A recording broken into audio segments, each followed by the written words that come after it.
ہماری سیاست جو ہے عوام کے حق کی خاطر ہے، اس لیے حق دو عوام کو تحریک ہم شروع کر رہے ہیں اور 12 تاریخ کو انشاءاللہ تاریخی دھرنا ہوگا، اور اس دوران میں ہڑتال کے حوالے سے بھی ہم مشاورت کر رہے ہیں۔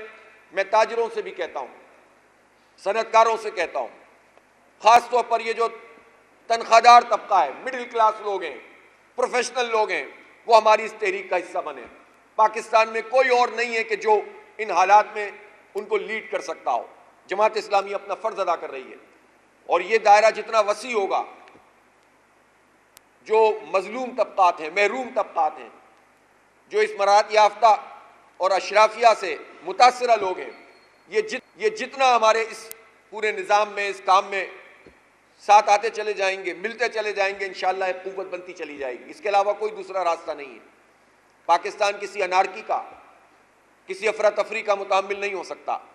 اس لیے آج بہت ساری ایسی باتیں ہیں کہ ظاہر ہے کہ تفصیل سے مختلف موضوعات پہ کی جا سکتی ہیں، لیکن میں فوکس ہو کر یہ بات کہہ رہا ہوں کہ حق دو عوام کو تحریک شروع ہو گئی ہے۔ 12 تاریخ کو اسلام آباد میں تاریخی دھرنا ہے، اور ہڑتال کے آپشن پر ہم بات کر رہے ہیں۔ مزید بھی تمام چیزیں پھر وہیں دھرنے میں بیٹھ کر طے ہوں گی۔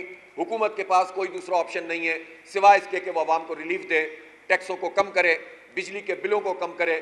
آپ اندازہ تو لگائیے کہ لوڈ شیڈنگ کی صورتحال ملک میں کتنی خطرناک ہے۔ شدید گرمی اور شدید لوڈ شیڈنگ کیوں؟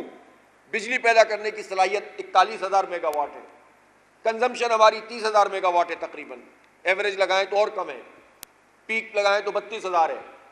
تو یہ جو 9-10 ہزار میگا واٹ اضافی صلاحیت موجود ہے، لیکن بجلی موجود نہیں ہے۔ بجلی موجود ہے تو ٹرانسمیشن لائنیں موجود نہیں ہیں۔ کرپشن ہے، کرپشن ہے اور کرپشن ہے۔ ٹیکس لگائے جاؤ، بل بڑھائے جاؤ۔ ایک کے الیکٹرک مافیا ہے کراچی میں، 1,000 لوگ اس شدید گرمی میں انتقال ہو گیا ہے گرمی کی وجہ سے۔ کیوں ہو رہے ہیں انتقال؟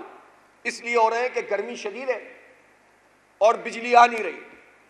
وہ دعویٰ کرتا تھا کہ الیکٹرک والے کہتے تھے کہ ہم نے 70% علاقے کو لوڈ شیڈ فری کر دیا ہے۔ 14 گھنٹے کی لوڈ شیڈنگ ان علاقوں میں ہو رہی ہیں جو لوڈ شیڈنگ فری ہیں، اور باقی علاقوں کو تو آپ چھوڑ دیں۔ اور صورتحال یہ ہے کہ جب ٹھنڈا پانی نہیں، فریج نہیں کام کر رہا، اسپتالوں میں کولنگ سسٹم ڈاؤن ہو رہے ہیں، لوگ اپنے لوگوں کو لے لے کے گھوم رہے ہیں۔ اور 2015 میں بھی یہی سب کچھ ہوا تھا، 5,000 لوگ ہلاک ہو گئے تھے اس وقت ہیٹ ویو میں، اور فیلئر تھا کہ الیکٹرک کا۔ یہ ہے گورنمنٹ کی پرائیویٹائزیشن۔ 19 سال سے ایک ادارہ پرائیویٹائز ہوا ہے، سب سے زیادہ لائن لاسز اس کے ہیں۔ جنریشن 2005 کے مقابلے میں 12-13% کم ہو گئی، ٹرانسمیشن لائنیں بوسیدہ، لائن لاسز سب سے زیادہ، سب سے مہنگی بجلی بناتا ہے۔ پاکستان کی معیشت پہ بوجھ ہے۔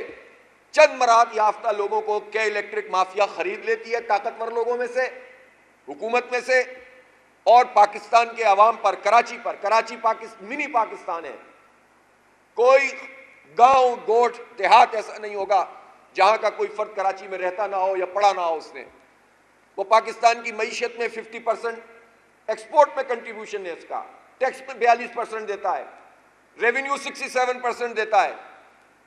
تو اس شہر کے ساتھ یہ سلوک کیا ہوا ہے کہ صنعتوں کو پانی نہیں، بجلی نہیں، گیس نہیں۔ اس شہر کے ساتھ یہ سلوک کیا ہوا ہے کہ آپ بیڑا غرق کیے، سب سے زیادہ ٹیکس دینے والے شہر کے ساتھ یہ سلوک ہے۔ اور پھر اس کے بعد جب گرمی ہے تو پورا سسٹم ڈاؤن ہو گیا ہے۔ یہ کہ الیکٹرک مافیا، نیپرا اور حکومت کا شیطانی اتحاد ہے۔